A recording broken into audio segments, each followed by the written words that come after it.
Good afternoon, everybody.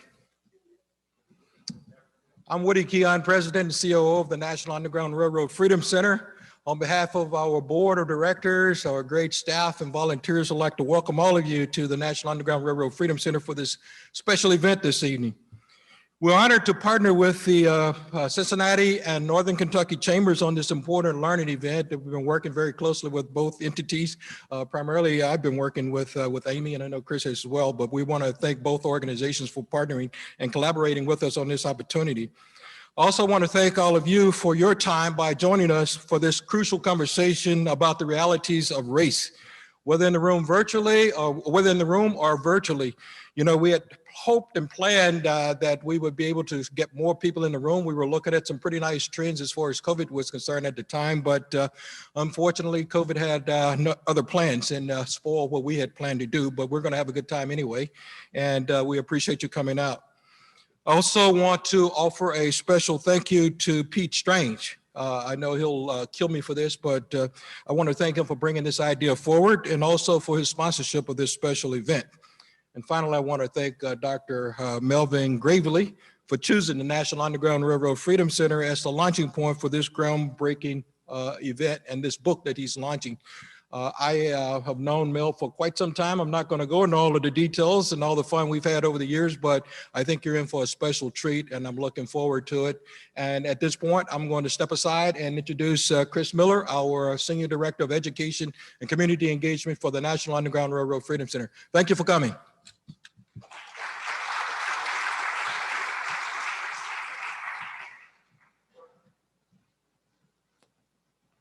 Good afternoon. It is indeed a pleasure to be among all of you here today. This is a wonderful opportunity. It's been a while since we've had any type of in-person programming, so I might be a little bit rusty, so please bear with me. We definitely want to invite all of you that are here in person as well as virtually to join us on September 22nd as we continue our Unmasking Reality series, where the topic will be community and racial healing. I think the conversation that we have here today really resonates and connects with that topic. So if you don't mind marking your calendars for September 22nd at 6 p.m. You can go to our website, freedomcenter.org, within the coming week or so, when we will have that registration information and more details. So please stay connected with us at freedomcenter.org for all of our upcoming programming that we have available. So I'm going to keep this introduction brief because I want to make sure that we get to the conversation. Mel Gravely is the author of the book that you see that we're going to be talking about here today, Dear White Friend, The Realities of Race, Power, of Relationships, and Our Path to Equity. Mel Gravely is the majority owner and CEO of Triversity, a commercial construction company. Mel is an active business and civic leader. A few years back, I had the opportunity to be a part of his tribute. He was being honored as a Man of Honor, event we hold here in Cincinnati, Ohio on an annual basis. And I had the privilege of participating in his tribute. And so that's when I first got to know Mel just a little bit. And so it's indeed a pleasure to be on this stage with him some years later to discuss this book. So can we give a warm welcome to Mel Gravely, please?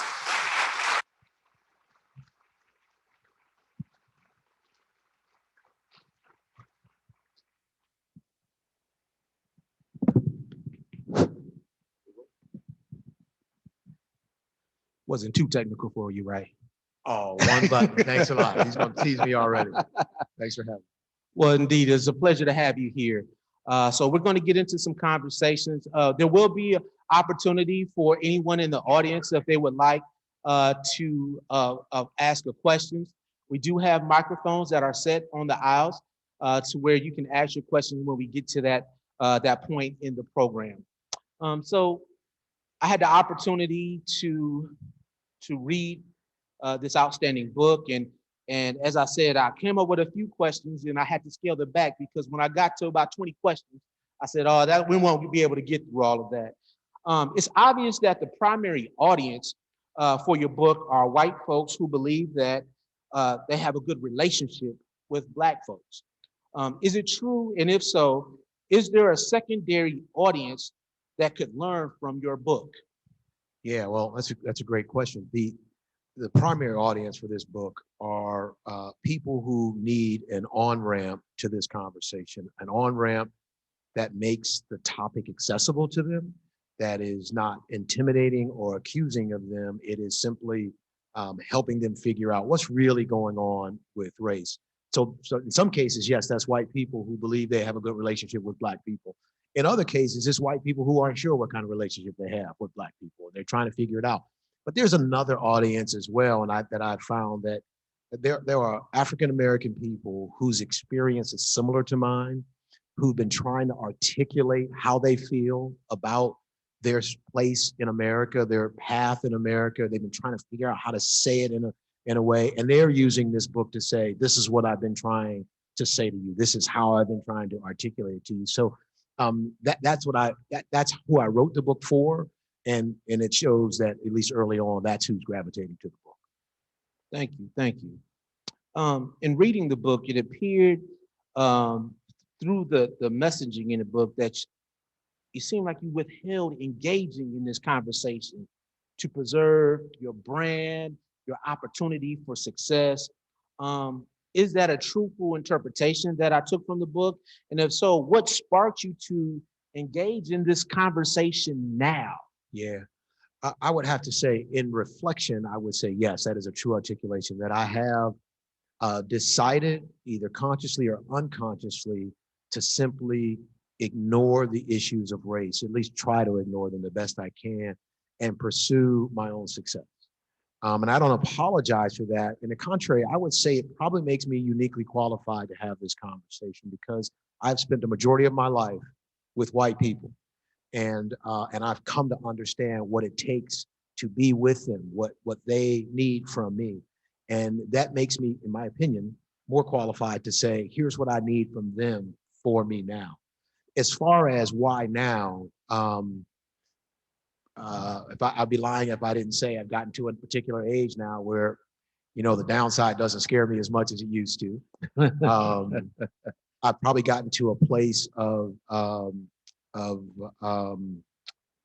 business success that says to me, if it all goes to hell right now, it'll be bad, but not that bad. So there's a little bit of that I feel a little bit able. But the biggest reason I'm doing it now is I couldn't take it anymore. I couldn't take the accusations and the noise and the rhetoric and the things I was hearing that was evident that we weren't having a good conversation, and we were not making any progress on this topic because we only could use labels and shouting, and we were operating in echo chambers, and I just couldn't take that anymore. And so I decided to use what I know, and what I know is writing, and Dear White Friend is what happened. Absolutely. So with that being said, what do you hope to accomplish with the book? I'll go back and use the words on ramp again. We've got to have a more nuanced conversation about race in this country. If you've read the book, and I don't know how many people in the audience have, I make I structure our issue with whites on top, blacks on the bottom, and everyone else in between. And I use that structure throughout the book to explain the construct of race in our country. And if we can come to a place that we can understand that construct and stop needing to act like it doesn't exist, then we can start to solve against it.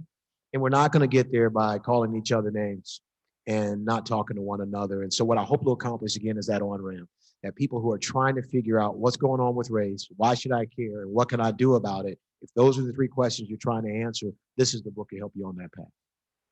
And I'm so glad we're having this conversation here, because we're confronted with the issue of race and the history behind it. In fact, I'll be remiss if I don't acknowledge that we have an implicit bias learning lab that is here to on-ramp, as using your word, into that thinking and that conversation. We have Ryan Wynette, who manages our implicit bias learning lab. And so definitely that is something that we offer here. And so I want to segue into to talk about race in our country and that history. You stated in the book that we can't trust what we have learned about race. My question is, why can't we? And what are the implications of your assertion? Yeah. But we can't trust it because we learned about it just like we learned about sex, right? I mean, you learn about sex by what your friends told you. That's not a good source. You learn about sex from what you saw on TV, right? There's just not credible sources for our education around it. And the same thing with race. You know, we learned the big milestones. Slavery happened, good white people made sure that we ended it. Then we moved on to civil rights, and Martin Luther King was good and Malcolm X was bad. And then we kind of skipped all the way up to the civil rights era when we said we're all equal. And we kind of dumped it there. And the implications of our history that's over 400 years old, we left that conversation out. The implications on wealth disparities, the implication on housing disparities, what we've done around housing laws and covenants and things of that, restrictive covenants and things of that. We left virtually all of that out. And so when we show up to talk about race, we're equally ill-equipped to talk about it because in our silos, we've got a narrative that we've created. And that narrative feeds our own reality. My narrative is different than other people's narrative. I'm not right, but I'm not completely wrong. And we've got to figure out how to have a more nuanced conversation about it. But that's why we can't trust what we've learned. We've got really bad educational process around this. And dare I say, we're trying to institutionalize not learning. And we should talk more about that when I'm sure you're not going to get away. You're not going to let me get away without talking about critical race theory. I'm sure you're not. And that's where I'm about to go to. Absolutely. Because I get the text messages sometimes of talking about getting critical race theory out of schools. Yeah. I find that to be a very problematic. First of all, it's not taught in schools, Right. because we just talked about we haven't received a good learning Right. about race. And so it also is, in my opinion, built to silence that conversation. So in your book, you mentioned about this reluctancy to study and learn our nation's history in the context of race. Yep. And as I said, I instantly go back to the growing rage about critical race theory in schools. So can you expound upon the value of learning our nation's history in the context of race? Yeah. You know, if we don't, we're going to live in silos with certain narratives that keep getting us doing the things we're doing and not enable us to work together to acknowledge the institutional, structural, systemic nature of race. We're gonna be stuck there. But I just want to call out critical race theory because now when people bring it up to me, my first question is, what is critical race theory? I just like define it. I have not found one person who can articulate, who is asking the question and can articulate a definition. But what they know is they don't like it. Now that's the definition of not being all that tied in, right? So I no longer fight the argument of critical race theory. I just ask, what is it? When they define it, I say, no, okay, so let's Google it. If I've got my phone, I'll Google it right then. And then I'll work through the definition of critical race theory and ask, which parts of this don't you like? And my white friends all say, oh, well, I don't have a problem with, and I don't have a problem with, and I don't have a problem with. So again, back to labels, I think critical race theory, like Black Lives Matter, like cancel culture, like a whole bunch of other stuff has become a label and not real meaning. And I just don't you don't see it in my book. I don't call out critical race theory. I don't call people racist. I don't call them privileged unless I articulate my own privilege. I don't, because those are labels that, quite honestly, I don't think close the gap between us. I'm not saying it's not real. My Black friends keep telling me there are real races, and I believe that's true, but they're not my friends. So I don't have to worry about them right now. I'm talking to my friends. And so I would just say to you, ask the next person that talks about critical race theory, could you just give me a definition? And most of the times, people haven't thought that deeply. They just know that they've heard that's a bad idea. Absolutely. You have to do the work. You got to do the work. You have to do the work. During our conversations in preparation for this program, you have suggested the era of racial awareness. You provided a unique challenge or opportunity for leaders, because what that's in this room and in live streaming are leaders, Right. respectively. Yeah. What do you mean by that when you talk about the era of racial awareness? I think that as people come back to work from COVID, and we repopulate our offices, we're going to have more challenges around race than we have ever seen before. People are no longer going to put up with the BS, the subtle slights, the perceptions of not getting their fair kind of coaching and development. They're just going to be unwilling to go back into the box of what your corporation has decided success looks like. And as leaders, if we're charged with creating an environment of engagement and we're charged with bringing the best of people, we're going to have to learn a new set of skills. A new set of skills that makes us more aware of race, more comfortable talking about it and dealing with it in the workplace. Those of you who think you're going to leave race out of the workplace, it just ain't going to happen. I have had to write more letters to my employees, and I got a lot of white employees. I've had to write more communications to them to make sure they know where I stand and where our organization stands around issues of race. Because if you don't, you're going to create an environment that's going to fester. And unlike before, where people of color will just fade into the background, you're going to lose talent. You're going to have disengaged people. You're going to have incidents happen in your workplace, and in our case, on our job sites, that are going to embarrass you. That you're going to lose. You're going to have customer challenges. As leaders, we're going to have to be more. We're going to have to manage through a better, more informed filter around the issues of race, and it's going to be a challenge for some people who don't want to do the work. Absolutely. I know that especially with the pandemic, there is a high level of exhaustion when it comes to these continual systemic issues of race. Well, we had a pandemic which stressed us all out, and then we had episode after episode of social injustice and high-profile situations, and I think it has created another era of racial awareness. What we're willing to put on our t-shirts, how we're willing to wear our hair, how we're willing to speak truth to power. All those things are going to be new phenomena for leaders. We're going to have to be ready. Absolutely. So I'm going to move into a portion of our conversation. What can we do about it? Once again, I want to encourage, if you have a question, write it down so that you don't lose it. I know I get a little bit older. I get a question or a thought and I lose it. And so when we get to that portion that take questions from the audience, we want to be able to do that effectively. You referred in the book to pillars of racial equity. What are those pillars, and why are you basing your entire set of solutions upon them? Yeah, the pillars are our willingness to acknowledge we've got a systemic problem and to decide we're going to do something about it. If you won't or can't do those two things, progress is impossible, because we've been trying to solve a problem that we've not acknowledged that we've had. We really haven't. It's been difficult for our country to say, you know what, we really messed this thing up in 1619. And then we screwed it up a number of times after. And because of that, we've got a lot of racial strife and a lot of gaps in income and wealth and health and housing and all kind of stuff. And darn it, now is the time to change it.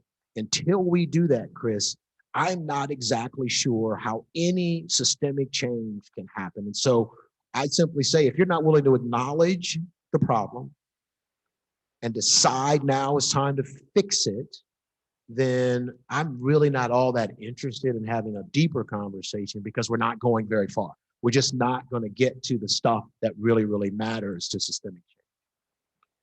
And when you say that, I think about there's been this campaign, Truth and Reconciliation, that this institution and many institutions here in Cincinnati has been a part of.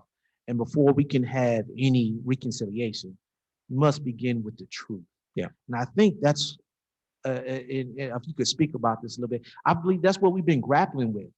People have tied themselves to false realities, falsehoods, fabrications, and not really dealing with the truth. Yeah, but I get why, right? I mean, and I write about it in the book. I hope the tone of this book strikes correctly. And that is, I understand why my white friends have a certain narrative. And I ask my black friends, where would my white friends have gotten a black narrative from? They're white, they've been in white silos. So I don't blame anyone for the narrative that they have. I wrote the book because I believe my friends, when they know better, will do better. And now you can't say you don't know better. The book's what, 198 pages long? It's a relatively quick read. It's a nice on-ramp. Because if we keep blaming each other for where we are, I mean, you've heard about the whatabouts, right? I mean, I'll talk to someone about something and they'll say, well, what about teen pregnancy? And what about black on black crime? And what about?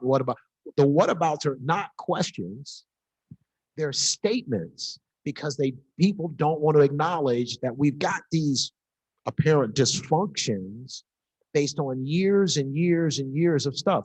For example, what are the implications of inheriting poverty?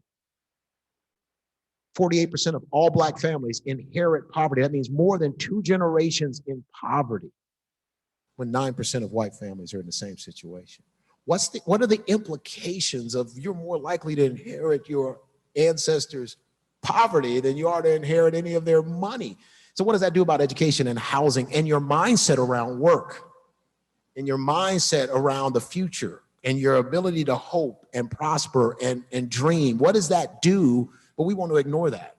Like, it just, we want to treat those things. We want to create inner city programs. The one that gets me is returning citizens.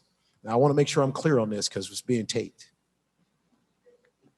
The Triversity Construction Company is a place of opportunity for everyone who signs up for our five values, including people who have spent time in prison. But if we believe that our solution to a systemic problem is to help people who have already been to prison get jobs, they're nuts. The systemic problem is, why are they going to prison at such alarming numbers? So I want to get to systemic issues. Now, we do need to close the gap right now, and I call a number of those solutions in the book, but I also want to get to the systemic things. And to do that, we've got to acknowledge we got a problem. We got to decide. We got to get to it. That was a long answer, Chris. It feels long. Sorry about that. No, thank you. You say on the cover of the book, and again in the book, my friend, I do not believe you are a racist. And you said it here as well. You seem to make this a central theme of the book, and you have you gotten any feedback from your Black friends and others about that bold statement? And if so, what has that response been? Hell, I got feedback from my white friends about that bold statement. One of them is in the room right now. He's like, I don't know about that thing about them not being racist. I'm like, well, so here's the thing. If I want to have a conversation with you, a real one, about systemic things that we want to change, and I start my conversation by saying, hey, look, hey, you racists, can you work with me on something? How likely are you to show up with the spirit of helping me out? You might show up out of the spirit of fear. You might show up out of the spirit of shame, but you're not going to show up out of the spirit of, let me hear what this guy's got to say. You're going to show up saying, I can't wait till he stops talking, which is maybe how you guys are feeling right now. I don't call my friends racist because, quite honestly, how can they be my friends if I truly believe they are racist? I want to define what racist means to me. People who are intentionally waking up in the morning, intentionally doing harm to people of color, Black people in particular, and people of color. That's a racist to me. If I call my white friends racist, what do I call the person who's the sheet wearing, cross burning, white supremacist? What do I call them? What word do I give them? Super racist? Like, do I put And so I don't like the term because I think it separates us. Now, again, people call me naive. I've been called too accommodating to white people. I'll take all of that if what we get to do together is make progress. So this isn't about how I feel about what you think about my book. Does the book move us to a different place? And that's really why I wrote it. So that's why I don't call my friends racist. But I think you also do something else. You still hold them accountable. Yeah. Because you make the statement, you express, racism doesn't need a racist. You read the book. To Okay. give it power. Right. Can you unpack that a little bit further? Racism doesn't need a racist to give it power. That's the real point. If we took all the racists in the world and we just shipped them off someplace, Mars, what's the farthest planet? Let's just ship them off to Mars. We still have racism because racism is embedded in our policies and our practices and our narratives and our approach to housing and public education and health. And so why would I focus on racists when the real problem is racism? And my white friends, we together can work on that. We can look at policies objectively and say, is that disproportionately hurting Black and other people of color? We can look at our public school system, look at our housing situation, look at opportunities for investment, look at Black lawyers who may take 3 years longer to get to partner than their white counterparts. We can look at the things that really matter, that systemically stop us, and we can work on them together. That to me is progress, not the identification of someone as a racist. I'm uninterested in identifying those people who are racist. I'm just not interested. I'm not sure what I get from doing that. And call me too practical. Maybe I'm too much of a business-minded person, but that seems like a waste of resource. But you do mention about systems that are in place. And some believe in this country that it is systemically rooted in racism, and this country will never rid itself of its original sin, which stems from enslavement, which is entwined with racism. What is your response to that belief that we will never get rid of a system of racism in this country? Yeah, that's a heavy question. I will tell you, my response is, I hope they're wrong. But I can only hope they're wrong because today their comments are true. But I also think we sit in a particularly interesting place today if we want to make it interesting. And it is that place where we actually can have better conversation and be more open about solutions. But it goes back to acknowledging and deciding. The original sin needs to be acknowledged and decided. And then we got to, those two things enable everything else. Acknowledge and decide.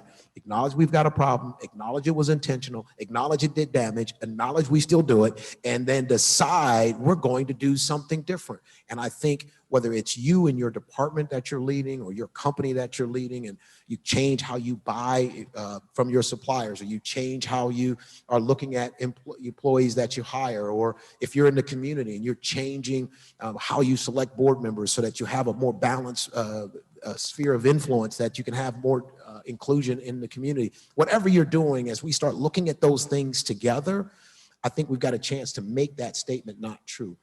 It's hard for me to say never on anything. It's just hard, because if it's never, then what are we working for? And so I would have to say to you, it may take a long time, but I say, since it's going to take a long time, we should get started, because every day we waste is another day. Absolutely. What will your legacy be, right? Absolutely. Want to sit by the sidelines, or you get in the game? Right. Absolutely. You make a distinction between equity and equality. And I want us to explore this a little bit further. You actually state in the book as well, it is too late to talk about equality. And people struggle with the term equity. Can you clarify the distinction you make and why it is important? Yeah, sure. And the reason I say it's too late to talk about equality assumes we all started at the same place at the same time.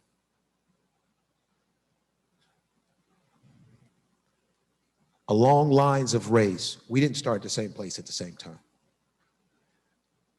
And therefore, equality would only keep us, at best, equal distance behind. If you follow all along, if we start treating everyone equal today, everybody gets treated equal today, right? From here on out. Well, if my family and my ancestors started in a different place than yours, and I'm just saying along race, not micro to your family, so don't get yourself offended and try to tell me where your people came from and all that. That's not what I'm meaning here. I'm talking about in a collective macro sense. Then we will always keep those gaps between each other. What I'm saying is that we've got to use some, I'll just call it common sense, that we built in inequalities for 400 years, which created these gaps. We're going to have to be intentional about closing the gaps through things that may sound to people unequal, right? They may sound unequal, and we can talk about examples. But the truth is, it is trying to close a gap that we intentionally created, not by accident, intention. And we propagated those gaps for years and years and years. And so the difference between equality and equity is this idea that basically in proportion, Blacks and other people of color should be in proportion. Judges, CEOs, civic leaders, private company owners, and the like. That's what should be if we were in an equitable world. We're not even close. Thank you. Now, for those that are not aware, we're here at the National Underground Railroad Freedom Center. And in your book, or you mentioned about Ed Rigo, who was our inaugural president and CEO here. You said that journey, you modeled your journey after him. And it seems like a nuanced point about a relief of oppression cannot be real or be the real goal of racial equity. And so you're pulling from him. Can you explain that to us? And do you believe people get it about racial equity and the Yeah. real goal of it? I've probably done 50 interviews in the first month of this book being out, and not one person's asked me about the chapter on oppression, the release of oppression cannot be our goal. No one's asked me about that chapter. You're referring to Ed Rigo's freedom journey model, and it's in the book. And in essence, what it's saying is, and I align it to the country's promise: life, liberty, the pursuit of happiness. And in essence, what I'm saying is, when we talk about ridding our country of oppressive things, what happened to George Floyd as an example, everyone can understand that police officer's knee on his neck for that long, watching that man die is horrendous and wrong, and he got convicted of it. We can all respond to that. But I'll use the lawyer example again. What about the black lawyer who has worked his tail off and it takes him 3 years longer to become a partner? None of us sees that as a problem because, well, he became a partner. He became a partner 3 years later than he should have. Maybe he didn't get the right coaching. Maybe he didn't get the right kind of mentorship. Maybe he didn't get given the right accounts. Maybe. What about the business owner who is only in the first generation of their business and not creating generational wealth? Here's the point about the hierarchy. In order for us to have equity in our country, we have to have a right to life, a right to liberty, which is the ability to express ourselves, but a right to prosper as well at the very top, to self-actualize, to be the best we can absolutely be. We spend too much time, Mel Gravely's opinion, only able to talk about oppression. People who are poor, people who are uneducated, people who are don't have grocery stores, people who don't have access to health care. Though in the United States of America, those should never happen. But what also shouldn't happen is people should not be held back from, on issues of race, from aspiring to be job creators and wealth creators and leading politicians and leading ballerinas and the whole nine. And I don't see the same conversation in those worlds, because who's going to cry for a rich, relatively rich lawyer who made partner? Nobody. But I cry for them, because until our nation makes all of that equitable, then how much progress have we made? So relieving us from oppression is not my goal. It's life, liberty, and the pursuit of happiness. And Ed Rigo's freedom model, when you see it, I mean, his freedom journey model is thoughtful. It really is. And it looks a lot like Maslow's hierarchy of need, but Ed just does a really nice job. If you don't know Ed, he's a really big brain, former Procter exec, and the inaugural CEO of the Freedom Center. I have the privilege of my office is his old office. So oh, is that right? Yes. You got smarter by sitting in his office. Absolutely. I get smarter every day. Yeah. I'm just going to ask a plain, basic question. Why should your audience, your friend, why should they care? Why should people care about it enough to make any real change? That is the most difficult question of it all. I spent a lot of time talking to my white friends about why they should care, and they gave me answers. Mel, my kids are going to want to work in a more diverse and inclusive kind of place. Well, diversity is going to happen. Don't worry about that. That's coming. That's a number situation. Diversity is coming. Inclusion and equity, I don't know about that, but diversity is coming. Well, Mel, you know, there's a cost to racism that we've got to reconcile. I don't know if you guys knew, but in the mid-90s, we went from 50,000 people in prison to 400,000 people in prison, billions of dollars to imprison people.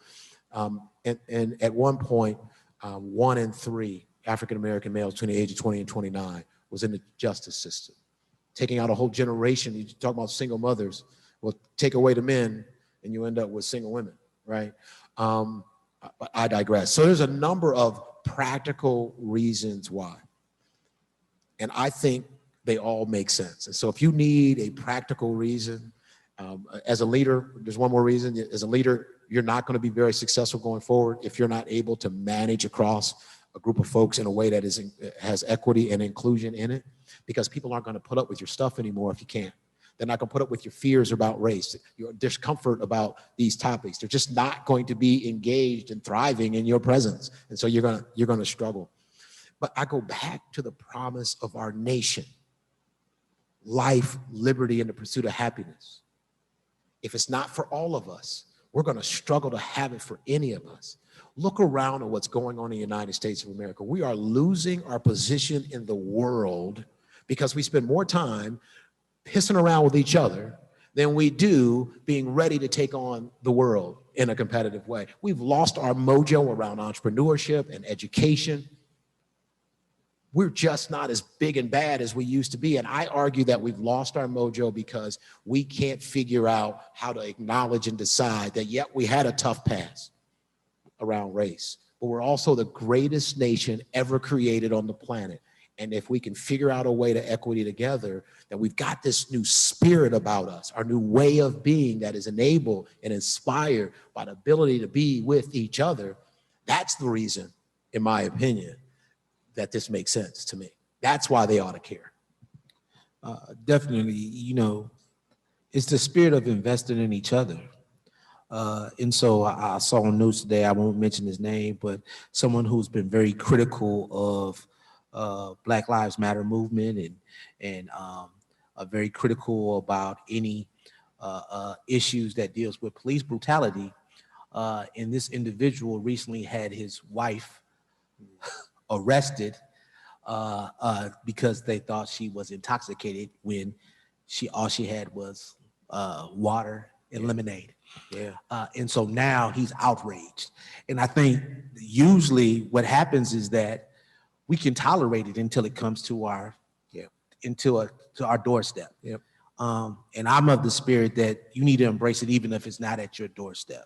Well, if we're going to be friends, because again, I wanted to cool down this conversation, but I didn't water it down. So if you want a light read, this ain't it. I didn't water down my expectations for what America can be and what I expect from my friends. I didn't water that down. I don't want to send you the message I'm watering it down to you today. My friends have to care about this. Now, how we care is something I'm open to talking about, but my friends have to care because it's in essence core to who I am. And so how can we be friends if you just don't care? Now, if you don't know and you don't, then we're working on that part. That's why I wrote the book. But if you just don't care, it's going to be tough for us to be friends. Yep, absolutely. I'm going to ask one more question, but I want to prepare you. We do have mics, so we can have our Q&A mics hot. And so that for those that may have a question, you're more than welcome to step up to the mic and ask your question. But I'm going to go to this while we may have some individuals that may have a question. And I can keep asking questions as well, because like I said, I have a bank of about 20 to 25 questions that I could ask. But I definitely want to give everyone here the opportunity. Can you frame your vision of our path to equity? Wow. If I had a magic wand, we'd all have an app. And our app would have a unique path and journey for all of us. That we'd be selecting the things we'd learn, the activities we'd engage in, the changes in our behavior that we would make, the questions we would ask ourselves. This app would be guiding us along the way, telling us that we need to go to racial bias training so we can really understand, am I biased or am I not, and where am I in my bias? It would say to me, I want to change how I hire, and so this app would help me understand who in the community can help me do that, and how do I keep track of my progress. And it would have in it a way to score how we're doing, a way to keep track of how a community, each individual by individual, then collective, like company by company, would be changing who we are and how we are with each other, how we're learning to trust, how we're learning to engage, how our friendships are changing, how we're watching the arts in different ways, how we're reading different things. If I had a magic wand, that's what we'd be doing, because I need evidence. We need evidence that we're committed to something, that we really have acknowledged, and that we've decided that we're going to do something about it. And each of us, our path would be different based on where we sit today, what we already know, and what we're really committed to doing. But it would be a path that you could describe and prescribe for yourself. So Chris, that would be my path there. But in the meantime, I mean, I'm doing all I can to do that, whether it's at ArtsWave, I'm sporting the brand here for ArtsWave, and being as vocal and visible around issues of inclusion there. And by the way, you're not going to find a brand more committed to equity and inclusion than ArtsWave. But I'm trying to do the same thing at CRBC with the CEOs who are there. And many of my friends have lined up with me to push an agenda to help us become more aware and learn about these issues. But that's our path. Our path is our ability to grow enough trust with each other, but enough awareness that we can stop using code words and start using real words to talk about where we are, what we believe, so we can come to agree on certain things and take action on those. I'm never going to get you to agree to everything, Chris. I'm not going to try. But the 3 things we can agree on, we can make progress on. And I think that's progress. We've got to do that. So that's my vision of how we get there, as vague as that might seem. Thank you. Thank you. So in one of the letters you write in the book refers to 2 different contracts with America. What do you mean 2 different contracts? Well, I'll use an example to give you 2 different contracts. Let's just take the opioid crisis compared to crack cocaine. You guys ever heard of crack cocaine? Some of you are kind of young. Crack still is a thing, but it's not the thing it was in the 90s. Back in the 90s, crack cocaine was everywhere. I didn't know anyone whose family wasn't devastated by someone who was on that stuff, stealing grandma's TV set, all kind of craziness. And our response as a nation was a criminal response. We responded with a war on drugs, and we incarcerated the people involved. That's how we got that spike in the criminal, or in the prison population, 50,000 to 400,000. 80% of the people involved in crack were Black. Fast forward, opioid crisis, just as devastating. I don't know anyone that didn't know someone that, oh my God, their lives, their families, their communities have been touched by the opioid crisis. Our response came from the Department of Health and Human Services. It was a medical problem. We wanted to save lives. We wanted to preserve lives. We didn't want to imprison people. We sent social workers with police officers. We got Narcan on board. We got all kind of training in rehab centers. We haven't beaten the opioid crisis. I don't want to suggest that we have, and I'm not suggesting it's not devastating, but our response was to prosecute drug makers. We had to find blame because it couldn't have been the people involved in the use of opioids, but 80% of them were white. Now, some of you might say, well, we've evolved from the 90s to now. And that could be true. Maybe we learned that didn't work and this is, but it's hard for me to believe that that was the only difference. Part of the difference is who was involved, the face. And I've got other examples. I mean, let's use the stop and frisk law in New York City. New York City, and I've stopped and frisk a lot of places, but in New York City, you can basically a police officer can stop anybody they want for darn near anything. If they suspect you did a crime, might do a crime, saw a crime on TV, they can stop you. And they can pat you down. And if they pat you down and they find a vial of crack or coke or marijuana, probably not marijuana anymore, but you get my point. You can be arrested, not for what they stopped you for, which was some kind of crime they thought you were going to commit, but because of what they found in your pocket. Here's the data as reported by the New York City Police Department. This is the data from them. At the height of stop and frisk, 675,000 people were stopped a year.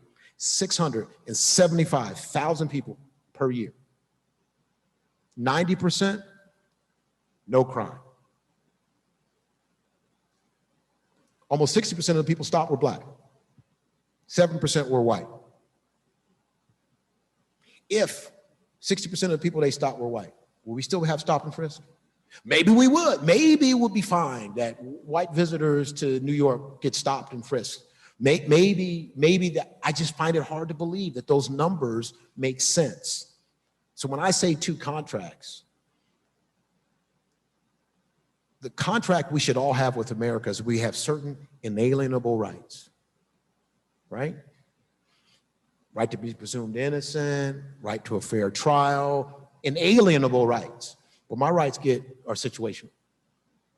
I get inalienable rights as long as you're not frightened. You don't have a narrative that makes me guilty. Trayvon Martin, this last one. Trayvon Martin, I don't know, 16 years old, down somewhere in Florida. He's approached by a neighborhood watch person. You guys remember this story. He had a hoodie on, earplugs, eating Skittles. The police told the neighborhood watch guy, stand down, don't approach this guy, let him go. But he suspected Trayvon of something. I don't know what. A scuffle ensues. Trayvon is killed. That man has never done a day in jail. And then we took away Trayvon's rights by saying he's history of truancy, and he was truant that day. He had marijuana in his system and a history of smoking marijuana. And therefore, the narrative says he's a bad kid, so it was okay. That's 2 contracts with America, and they're not the same. Now, you might be saying, Mel, you're cherry picking. When you read the book, it's gonna be hard to work your way around the number of examples I can give you that make you say, oh, well, maybe he's got a point there. So I think we've got 2 contracts, but we have 2 contracts because of the narrative that our echo chamber allows us to have. And I say this in the book, and this is hard for people to hear, but today a Black life is worth less than a white life. And people say, well, that's hard for me to hear, Mel. Well, how do you think it feels for me? Right? Sometimes my white friends are so appalled, and I'm like, well, you think I feel good about saying a Black life is worth less than a white life? But let's just look at the evidence. That police officer in Minneapolis did not wake up that morning and said, I'm going to kill me one of those Black people today if it gets me, right? I'm going to go get me one. He did not. He had disregard for the person under his knee, because that guy wasn't the same kind of man that his brother is, his father is, his next door neighbor is. He was different than them. In what way was he different? I only know one way. Sorry, I went off again, didn't I? No, excellent. I mean, when you were talking, Do you feel like sometimes I treat you like I don't need you up here? no, I didn't say that now. I know my value. All right, there you go. I will say, when you talk about the 2 contracts, and since we're in the great state of Ohio, something that I always talk about is the beginning of this state. And when you really research history, you will find at the beginning of a new beginning, race is always a fundamental, essential factor. Ohio becomes a state in 1803. The first piece of legislation, the very, very first piece of legislation, are the Black Codes of 1804. When you talk about contract, I think about standards. There's a different set of standards based on your race of how to live and survive in this country. The Black Codes of 1804 gives credence to that. The Black Laws of 1807, the Ohio Black Laws of 1807, gives credence to that. And so when you think about, when you say contract, I think about the standards being different. And maybe that's also a reason why you understood those standards were different, and why you're like, I can't talk about this conversation right now. There is no doubt. In the laws, in case you hadn't noticed, Chris is a historian, so he drops out wisdom from this history stuff, and I'm like, dude, I didn't know that. That's good stuff. But these laws that were put in place create a certain behavior in people, both white and Black, that keep us in a certain place. And so we talk about the talk that we have, just as an example. I live in Amberley Village. It's a great village. And they give you an option to have a little sticker so that the police know you're from Amberley. Okay? Now you might think, no big deal. I got a brand new car. I kind of like the car. I was thinking, do I put a sticker on it? And my wife was like, you must put a sticker on your car. I want to put a sticker on my kid's forehead, right? Because I want to make sure when they pull them over, driving my car, that they know they're not that Black kid. Until we get to a place where I don't have to worry about that, we can't talk about equality because we're just not there. And the truth is, we're just not at that place. I'll just leave it at that, Chris. And some of it has to do with these laws and standards that were set before, and we kind of still operate to today. Absolutely, yes.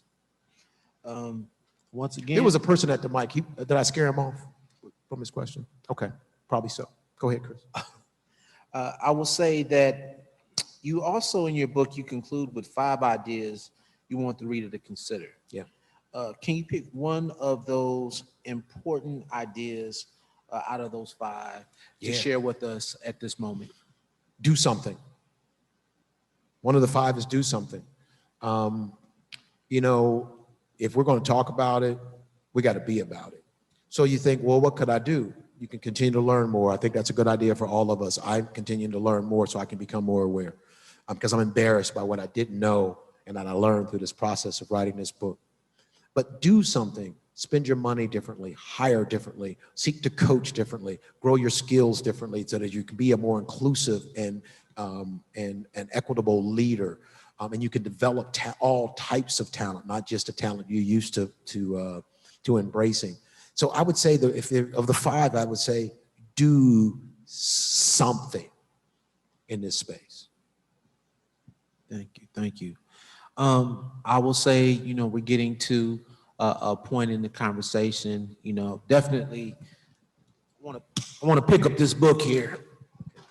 You know, the question you didn't ask me that I thought you were going to ask me, that we discussed whether I wanted to answer, was this whole idea of assimilation and did it cost, and Well, did you decide not to go there because Well, I was trying to give the audience enough time let's dive into it. You talk about a couple things in the book. You talk about reparations as well. You talk about reparations and you talk about assimilation. And we touched on it a little bit. And so let's you have. rather talk about reparations? Uh-oh, somebody say yeah. Well, I think someone said yes. Okay, there's somebody in the back that said yes. She's white too, by the way. Just for the record. Well, let's do this. I think we have time to talk about both. Okay, And so what we'll do is then we'll wrap up. Yeah. Assimilation. Yeah. You know, how has that unfolded for you in your experience, and what is your perspective? I think I got good at it. But I've seen it cost me something, and I can't tell you what it costs. It cost me something about who I am, and I can't. I'm 57. Be 57. Hell, I'll be 57 day after tomorrow. It came on me quick. So, but it cost me something, and I can't articulate what it was because I've never not been me and never didn't walk my walk. But I've watched others struggle to assimilate, where they just can't quite ever feel comfortable within majority white groups, where they can't fully be themselves. And we've got to figure out how to find a way for every single person that they don't have to carve off their edges to become an oval to fit into a world that is so monochromatic, that we've got to figure that out. And so I would say that I don't regret the decisions I made, conscious and unconscious. Again, I think it's made me uniquely qualified to be here today. And I've got great, rich relationships with white, Black, and everyone in between. But I will tell you that we're missing the value that can be created by people who haven't figured out how to quite assimilate, how to hang out and have beers, how to go on trips with people, how to really articulate the way they need to articulate so they can stay in that room, how to modulate their tone so they're not seen as aggressive. I mean, if I could give $1 for every time I was called aggressive in corporate America, and I'm not an aggressive guy, but I tend to do this, right? And my voice goes up and down, and that's just, you got to manage all that. And I had to learn to manage it. And it costs something. So I would just say to you that assimilation does ask us to leave something about ourselves out of the picture. And I worry that that part we left out is part of the value we can bring. And we got to figure out how to manage it better. How we can navigate to bring our authentic selves to the table. That's what you absolutely. And how dare it be that the white standard is the standard, right, in the United States of America? And right now, it is. from how we dress, to how we talk, to how our hair is, to the colors that we wear. I mean, look how I'm dressed. I got the most boring wardrobe. Well, that's why I came all dressed in black. I just wanted to make a statement. Absolutely. We will get to the reparations questions, but I believe we have a question from. We have to, because she said she wanted to talk about reparations. I don't know who that is. I wish she'd have her mask on. Yes. All right, Mel, just a reminder, you have 100 people online as well. Yeah. So this is coming from one of your friends there. Companies have included equity to DE&I initiatives. What are some ways or examples of equity practices that companies should be following right now? Wow. Well, so first I want to make sure I'm very clear. I am not an expert on how to. If you read the book, I reference the great minds in this space. So with all of that said, I will say to you that if we're not measuring something, we don't care enough about it. So if you're still stuck on, well, that's a quota, then you got a problem. You've got to be measuring what it is important to you that you drive equity in. I think that's very, very important. But then you've got to be careful about how you go about it. I'll give my own example. I wanted our craft division in our company to be 20% Black people. I gave that edict to the team. They made it 20% Black people. And they forgot about productivity. They forgot about coming to work on time. They forgot about staying at work all day, but it was 20% Black. So you got to be careful that you don't get something that kind of confirms the narrative that is negative. But I keep telling people the same thing. If you really want to be great at something, do what people who want to be great do. You get the best minds to advise you on it. I don't try to solve my own legal problems. I don't try to solve my own, sustainability problems. I call great minds and I get that advice to say, based on my environment, help me solve for this, because this matters to me. And I would say the same thing about equity practices. There's some great practitioners out there, and that's what they ought to be doing. And I don't mean to sidestep it, Amy, but it really isn't my expertise to tell people how. I can't even, we're navigating this space ourselves at Triversity. Almost like going to health professionals, right, to get about matters that deals with health versus politicians. Right? Absolutely. Absolutely. Yeah. Stop it. So my question is, how do you talk to your white friends or colleagues about the use of the N-word? Because The use of the N-word? Yes, because I feel like in our community, it really isn't an agreement that we want to rid our community of saying the N-word. We really don't want people outside of our community and white people to use it. Right. So how do you explain that boundary? That it's more of a boundary, not really of something that we want eradicated. Yeah, I'm at an age where none of my white friends would ever use the N-word. So I can't even give you an example of where they would. I can't imagine one of my white friends using it like, ooh, I'm not even sure they could spell it. Like, I just don't think they would say it. But here's what I want to say, and I don't mean to be flip. Things like the N-word, Mel's opinion, are a distraction from the real efforts. So look, what I mean by that is, if I get you to stop using the N-word, but I don't get you to change how you hire, and I don't get you to change how you buy, your supply chain buys, did I get any real progress because you stopped using the N-word? I feel better because you stopped using the N-word, but I actually want you to do better. I want to move toward equity. I think the N-word, just like racist, is in our way.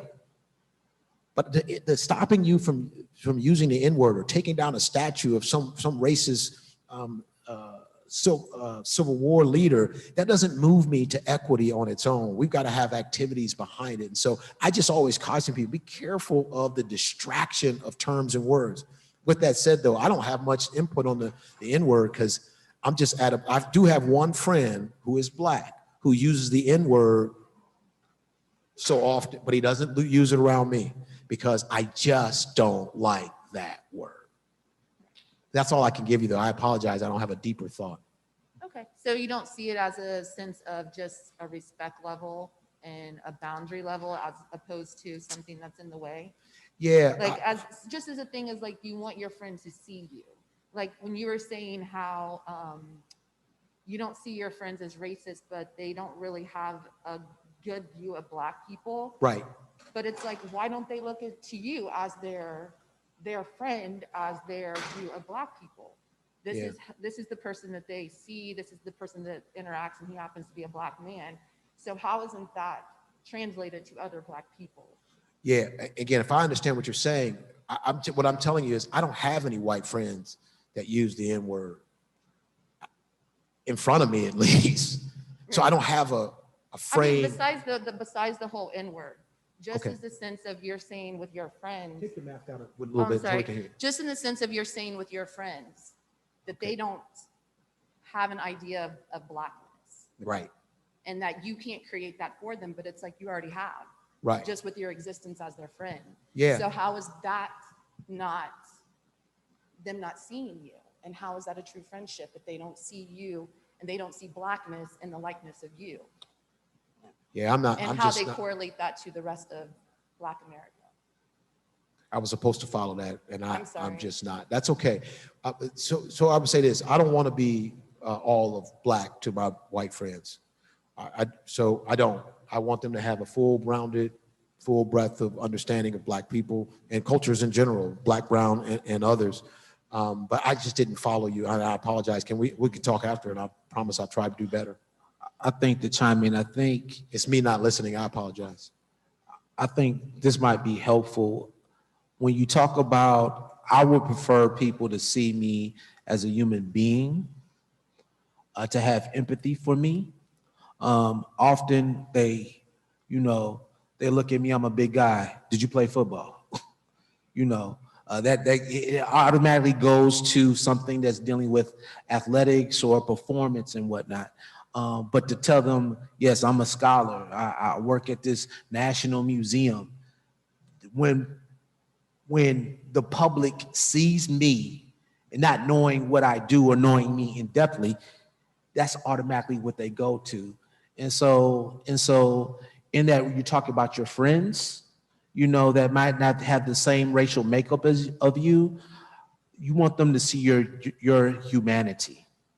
That's what you want them to see, because that guides them to having empathy about the struggles that you have to do with on a day-to-day basis that relate to race. And so we're going to take one other question, and then we're going to conclude with reparations. Yes. The lady Hi, up here is Melvin. leaning in now on reparations. Hi, Melvin. My name's Tarita Preston. Nice to meet you.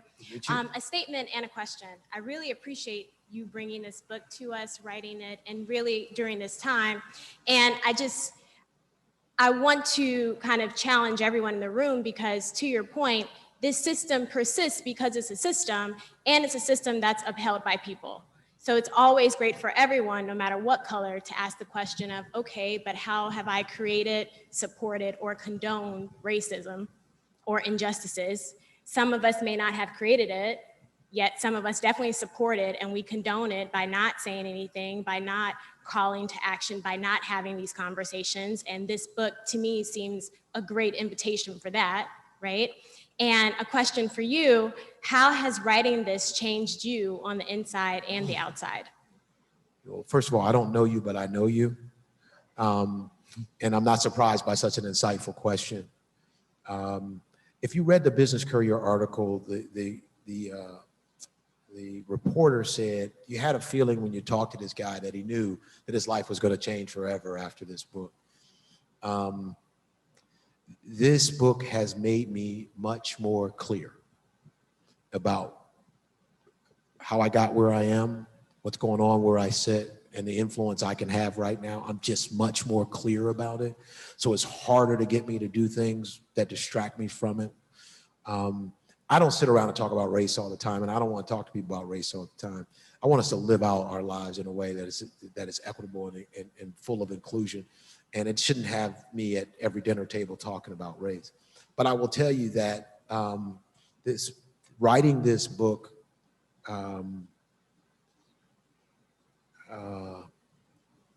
it cleared out stuff that maybe I could have dealt with 25 years ago, but I wasn't ready and probably wasn't in the right place to do. So in a lot of ways, it's changed me. And I think if you ask me that question again in 3 years, remember, it's been 30 days of the book being out, and appreciate that it's selling well. But in a few years, I'll likely be in a different place. Thanks for that question. I would imagine it probably has lightened the load for you. It's almost, you kind of took this burden that you've been carrying this conversation that you've been having with yourself and not been able to share publicly. You're like, you know what, I'm gonna take it off of my shoulders and I'm gonna put it into this book. Yeah, but now I carry the burden of carrying that book, right? And I tell you, the person that got surprised the most is my wife, who, if you guys know her, is super quiet, super laid back, loves not being seen.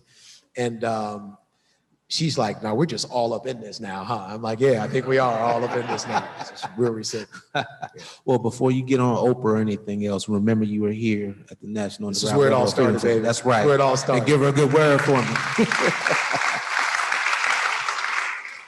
So we're going to conclude with this question. You make a bold statement about reparations. You're in favor of it. Could you explain? Yeah, someone asked me just this past week, what was the biggest surprise I found in writing the book? It was reparations. I was against reparations, always have. What a ridiculous idea. I can't even believe we're having this conversation about reparations until you go do research. What's the guy's name? Stuart Oliver. He's the comedian guy.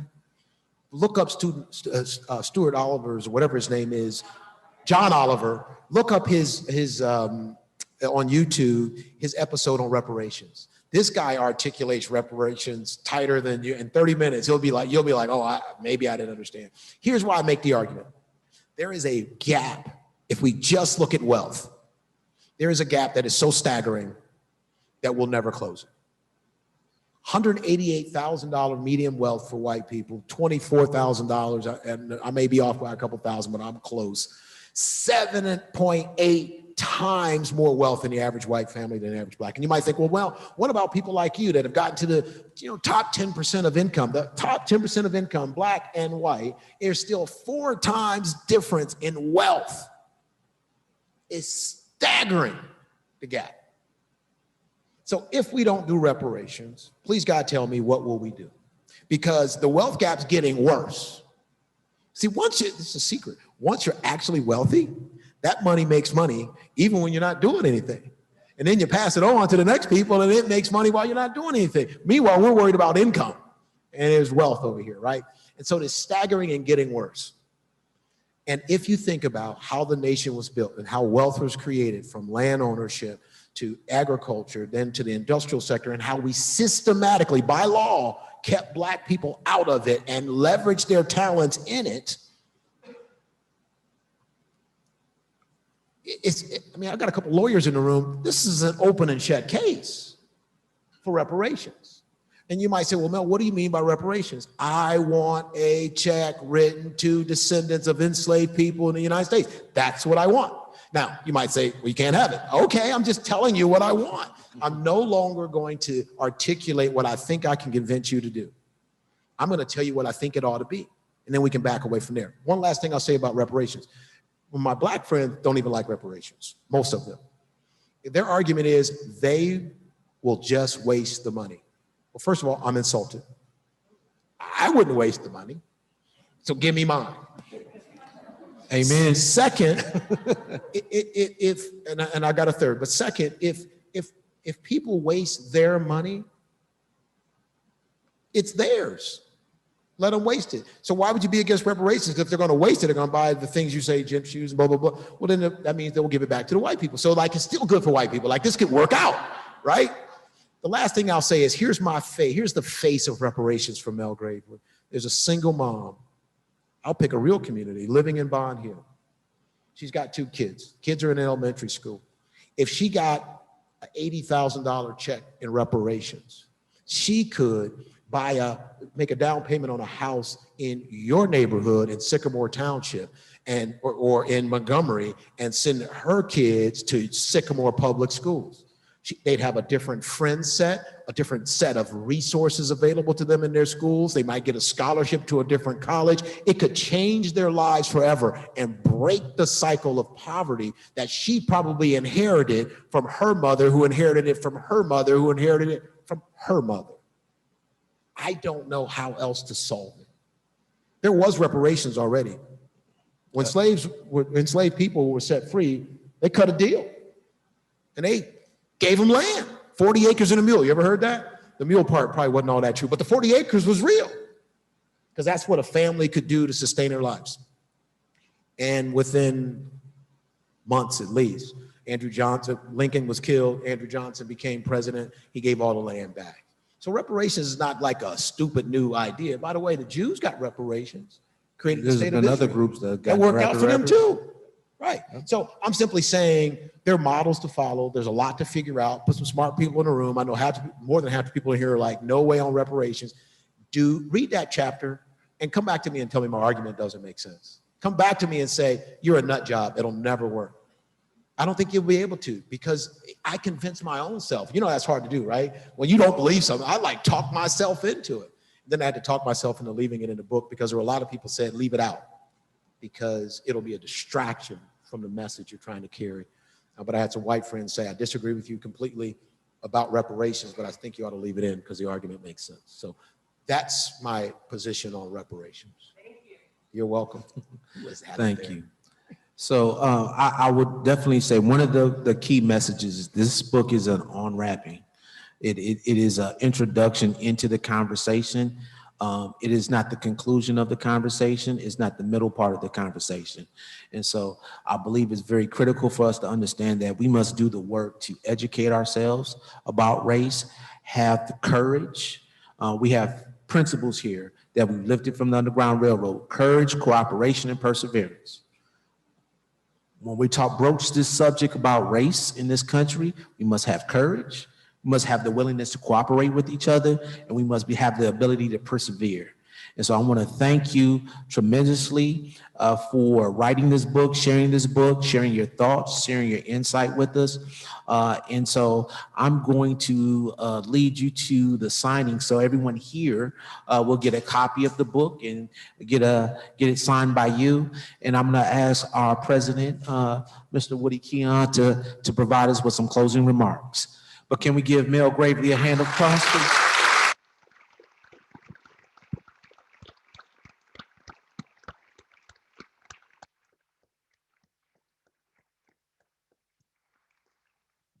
Thank you, Mel. Thank you, Chris. I mean, this is the kind of conversation you have to have. These are the kind of conversations we expect to have more of, and I would encourage you to go to our website, freedomcenter.org, sign up, become a member, whatever you need to do, because we've got our program laid out, and I expect to see Dr. Gravely coming back at some point in time to further this, continue this conversation. Again, I want to thank the Cincinnati and Northern Kentucky Chambers for collaborating with us on this project. Thank you very much, Amy.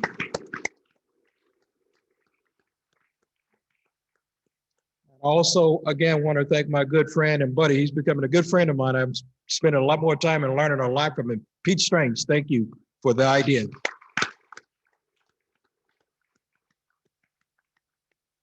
And Dr. Gravely is gone, but I want to thank him again for choosing the National Underground Railroad Freedom Center for launching this book, this groundbreaking book, and this conversation that is really happening all over the place.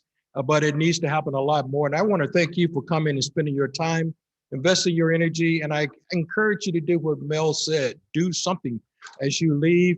Help us to work with each other collaboratively to figure out what we need to do to change the world and make it a better place. So thanks to this audience for your participation, the great questions. I'm sure we could have gone much longer, but we want you to know that we really appreciate it. And I'll adjourn us at this point in time and encourage you to go up and get your book. And thank you again for being with us this afternoon. Thank you very much.